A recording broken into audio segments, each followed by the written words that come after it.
होता है, एक बार खाया तो दूसरी बार खाने का मन करता है।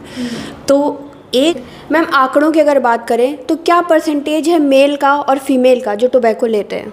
ये हमारा देश जो है पूरे विश्व में सेकंड लार्जेस्ट प्रोड्यूसर और कंज्यूमर है तंबाकू का।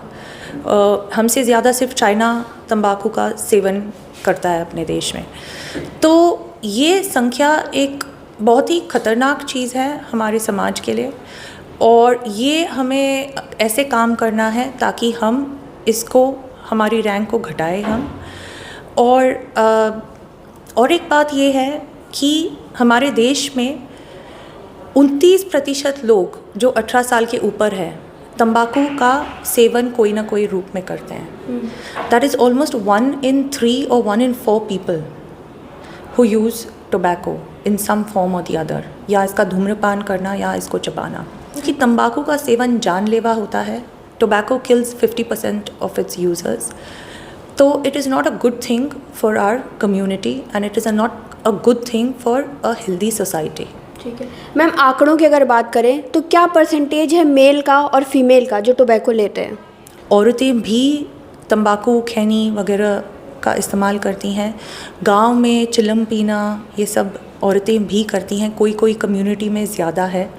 तो हमें इसमें जेंडर के बेसिस पे हमें डिफरेंशिएट नहीं करना चाहिए। मैम इंडिया की अगर बात करें तो इंडिया में आजकल टोबैको का यूज़ लोग कूल बनने के लिए करते हैं, चाहे वो मेल हो चाहे फीमेल, और सबसे ज़्यादा परसेंटेज इसमें यूथ का है। तो उसके लिए क्या कहना चाहेंगे?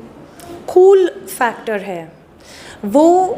देखो अभी हमारे हिंदी फिल्मों में या अंग्रेज़ी फिल्मों में भी लोग स्मोकिंग को दिखाते हैं, एक स्टाइल आइकॉन का एक सिंबल बनाते हैं, जो ये गलत है। बट कभी कभी फिल्म्स में उनको एक रोल, एक कैरेक्टर बनाने के लिए ये करना ज़रूरी है। और आपने वार्निंग्स भी देखी होंगी फिल्म्स में या सीरियल्स में कि धूम्रपान करना आपके लिए हानिकारक है, या आपने वार्निंग्स भी देखी होगी। अभी प्रॉब्लम वार्निंग्स लिखे होने के बाद भी लोग क्यों यूज़ कर रहे हैं? अगर फिल्म स्टार्ट होने के पहले इतना एडवर्टीजमेंट दिखाए, वही मैं कह रही हूँ। प्रॉब्लम ये है कि यूथ को जो है वो एक्टर या वो कैरेक्टर की तरह बनना है। So the problem lies with the mentality of the youth. जो आप फिल्म पे देख रहे हो, जो आप स्क्रीन पे देख रहे हो, वो एक कैरेक्टर है। कि तो हम देखते हैं कि हर स्कूल या कॉलेज के बाहर एक टोबैको सिगरेट की दुकान होगी और वहाँ पे 10-12 लड़के तो रहते ही हैं। तो क्या इसमें सरकार की कोई जिम्मेदारी नहीं बनती कि वो वहाँ पे सिक्योरिटी लगाए या फिर इसको बंद ही करा दे? देखो 2003 में टोबैको एक्ट आया था सरकार के द्वारा, और इसमें जो है स्कूल्स और कॉलेजेस के नज़दीक जो है तंबाकू का सेल करना is not allowed. The problem in our country is space. हम बहुत एक कंजेस्टेड कंट्री में हैं, और जहाँ पे स्कूल्स हैं वो मेन स्ट्रीम सिटी एरिया में होते हैं। अभी सिटी में बहुत सारी बाकी चीज़ें होती हैं। तो the problem is because it is so congested and because हमारी पॉपुलेशन इतनी है, ये सब हमें लागू करना बहुत मुश्किल है। और हम एक्सपेक्ट करते हैं कि सिर्फ सरकार करे और हमारी कोई जिम्मेदारी नहीं है इसके तरफ, ये गलत है। सरकार को बैन लगा देना चाहिए अब तक तो। See we cannot tell the government what to do. The government is doing as much as they can. हमें एक सोसाइटी के रूप में अच्छे नागरिक बन के हमें इसका इतना बड़ा मूवमेंट हमें खुद करना चाहिए कि ताकि हम इसको कम करें और इसको ख़त्म करें। मैम ऐसी कौन सी एज है जब से हमें टोबैको की लत लगना स्टार्ट होती है? देखो लत कोई भी एज में लग सकती है, क्योंकि उसका जो इनिशियल असर होता है वो ऐसे बनाया गया है केमिकल्स से, शुगर से, फ्लेवर से, कि लोग इसके प्रति आकर्षित होते हैं। एक बार खाया तो दूसरी बार खाने का मन करता है। तो age is not a factor, कोई भी एज में ये हो सकता है। और हमने तो ऐसे छोटे छोटे 5 और 6 साल के बच्चों को खाते हुए देखा है गांव वगैरह में। तो प्रॉब्लम इज़ अवेयरनेस नहीं है कि ये ख़राब है। मैम जैसे कहा जाता है कि अल्कोहल हो या टोबैको स्टार्टिंग में बहुत कड़वा लगता है, ऐसा टेस्ट लोग बताते हैं, लेकिन उसके बाद ये लत लगती कब है? कैसा टाइम आता है कि जब उनको लत लग जाती है एग्जैक्टली? देखो जो आप लत बोल रहे हो वो एक हैबिट और एडिक्शन में फ़र्क है।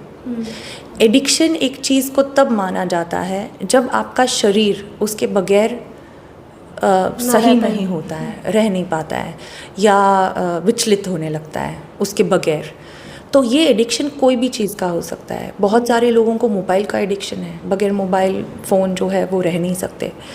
ऐसे ही एडिक्शन अभी हर चीज़ जो नशा आप जानते हो, तंबाकू हुआ, ड्रग्स हुआ, नारकोटिक्स हुए, स्मोकिंग हुआ, अल्कोहल हुआ, ये चीज़ जो है धीरे धीरे जब हमारी बॉडी जो है इसको उतनी यूज्ड टू होती है कि उसके बगैर बॉडी का चलन सलन जो है वो होता नहीं है, तो तब जो है इसको एडिक्शन माना जाता है।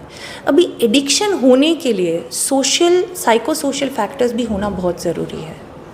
एक इंसान जब अपनी नॉर्मल ज़िंदगी जीता है, वो काम पे जाता है, वो फैमिली की तरफ अपनी रिस्पॉन्सिबिलिटीज़ पूरी करता है, सोसाइटी की तरफ अपने एक्टिविटीज़ पूरी करता है, तो ये एडिक्शन के लिए उसके पास उतनी फुर्सत नहीं है। जब प्रॉब्लम्स आने लगते हैं इंसान को एक साइकोलॉजिकल एस्पेक्ट से या एक सोशल एस्पेक्ट से, अकेले हो जाते हैं या जॉबलेस हो जाते हैं, अनएम्प्लॉयड हो जाते हैं, कुछ साइको सोशल फैक्टर ऐसे होता है जो एनवायरनमेंट में या खुद में जिसको एक इंसान को ये एडिक्शन के तरफ ये पुश कर देती है।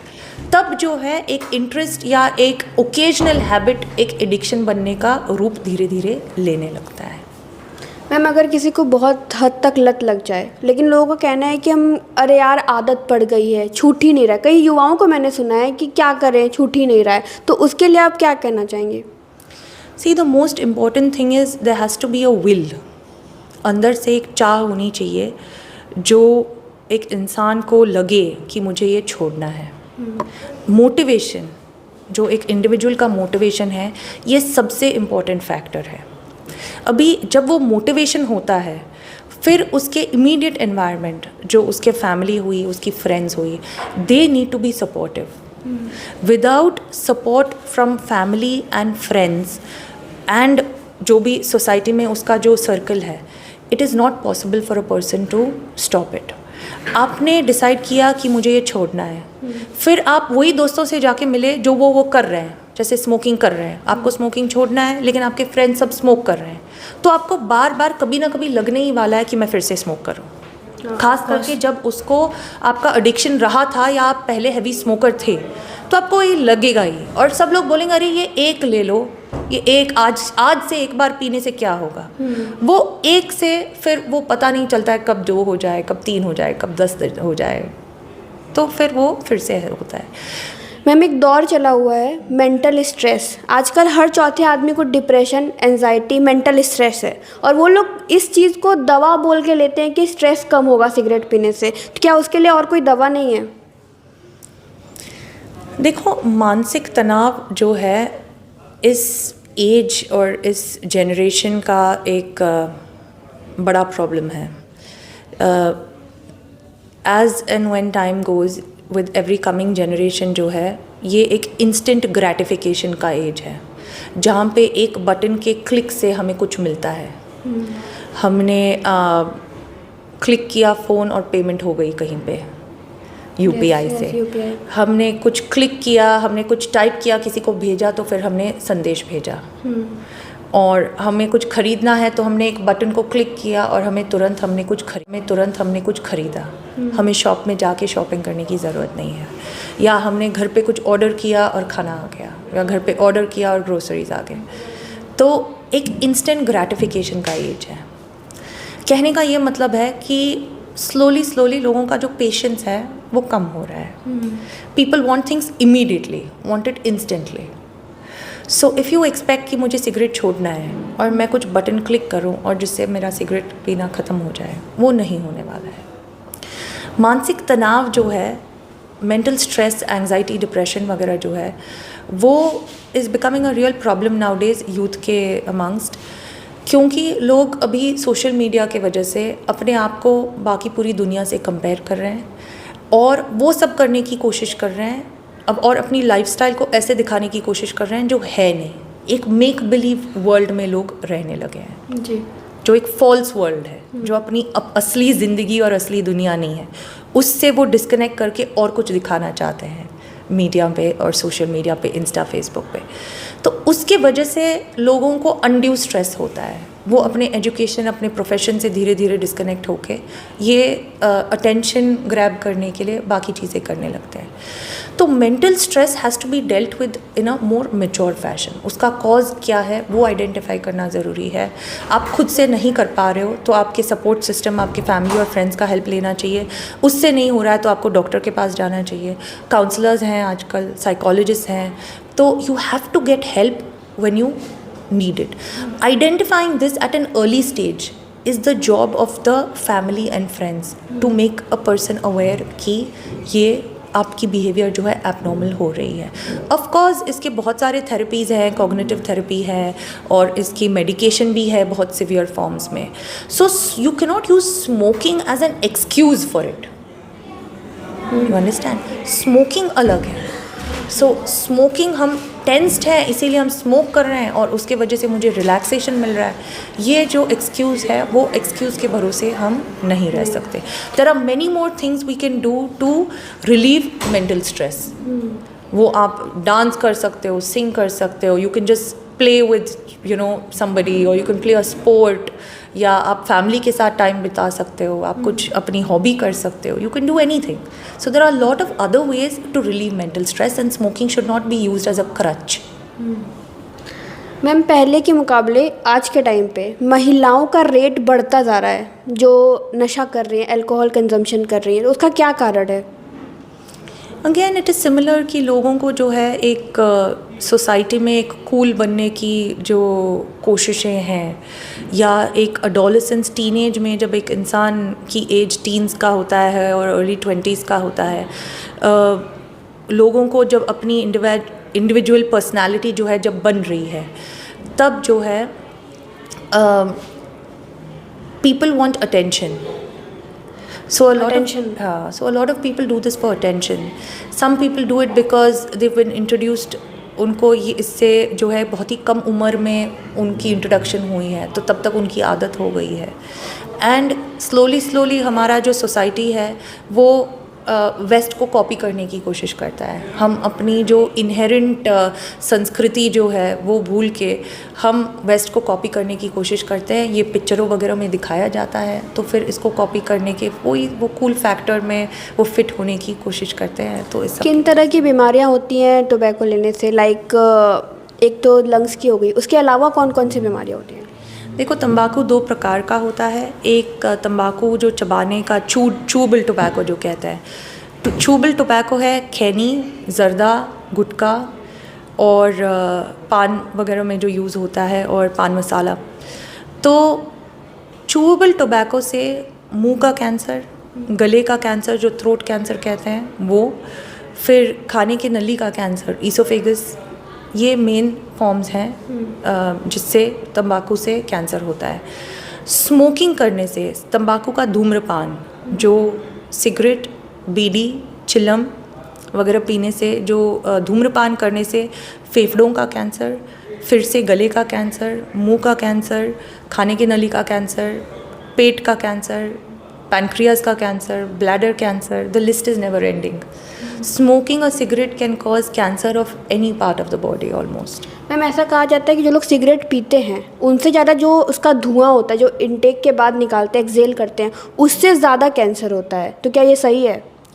देखो, उसको पैसिव स्मोकिंग कहते हैं कि जो सिगरेट का सेवन करता है उसके अगल बगल के भी लोगों को वो धुएं से एक्सपोजर होता है और उनमें कैंसर का रिस्क बढ़ जाता है। इस बात को ही ध्यान में रखते हुए सरकार को बैन कर देना चाहिए, क्योंकि जब दिवाली आती है तो पटाखे बैन होते हैं, कितने सारी चीज़ें चलती हैं, लेकिन सिर्फ इसमें क्यों नहीं, इसमें सरकार क्यों नहीं करती?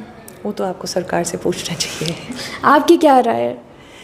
सी, it's a growing problem and कहना आसान है, बट उसको आप एग्जीक्यूट करना, जो रूल्स बने हैं, जो लेजिस्लेशन बना है, उसको एग्जीक्यूट करना is a very herculean task. आप टोबैको एक्ट देखोगे तो it is not easy to execute anything in a country like ours, जहाँ पे पॉपुलेशन इतनी है।